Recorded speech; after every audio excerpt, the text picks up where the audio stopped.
TV 24 news ವಾಹಿನಿಗೆ ಸ್ವಾಗತ. ಬೆಳಗಾವಿ ಜಿಲ್ಲೆಯ ರಾಯಬಾಗ ತಾಲೂಕಿನ ಸುಕ್ಷೇತ್ರ ಕಣದಾಳ ಗ್ರಾಮದ ಆರಾಧ್ಯ ದೇವನು ಆದ ಶ್ರೀ ಹುಲಿಕಾಂತೇಶ್ವರ ಜಾತ್ರಾ ಮಹೋತ್ಸವದ ನಿಮಿತ್ತವಾಗಿ 5 ದಿನಗಳ ಕಾಲ ಸಂಜೆ 7:30ಕ್ಕೆ ಹಲವಾರು ಮಹಾತ್ಮರಿಂದ 10 ಗಂಟೆಯ ತನಕ ಆಶೀರ್ವಚನ ಕಾರ್ಯಕ್ರಮ ಜರುಗಿತು. ನಂತರ ಸೋಮವಾರ ಬೆಳಿಗ್ಗೆ 10 ಗಂಟೆಗೆ ಮಹಿಳೆಯರಿಂದ ಹಿಡಿಕಲ್ ರಸ್ತೆಗೆ ಇರುವ ಘಟಪ್ರಭಾ ಎಡದಂಡೆಯ ಕಾಲುವೆಯಿಂದ ನೀರು ತೆಗೆದುಕೊಂಡು ಶುಭಕರ ವಾದ್ಯ ಮೇಳ ಗೊಂಬೆಗಳ ಕುಣಿತದೊಂದಿಗೆ ಭವ್ಯ ಮೆರವಣಿಗೆ ಮೂಲಕ ಗ್ರಾಮದಲ್ಲಿ ಇರುವ ಎಲ್ಲ ದೇವಾನುದೇವತೆಗಳಿಗೆ ಜಲ ಅಭಿಷೇಕ ಮಾಡುತ್ತಾ ಹುಲಿಕಾಂತೇಶ್ವರ ದೇವಸ್ಥಾನಕ್ಕೆ ಆಗಮಿಸಿ ರುದ್ರಾಭಿಷೇಕ ಮಾಡಿದ್ರು.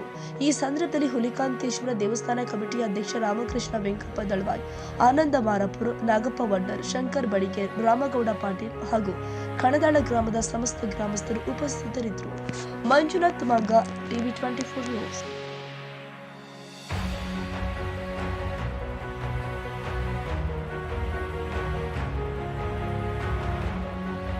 ಕನ್ನಡಿಗರ ಮೆಚ್ಚಿನ ನಿಮ್ಮ ಟಿವಿ 24 ಕನ್ನಡ ನ್ಯೂಸ್ ವಾಹಿನಿ ಇದೀಗ ಟಿವಿಯಲ್ಲಿ ಲಭ್ಯ.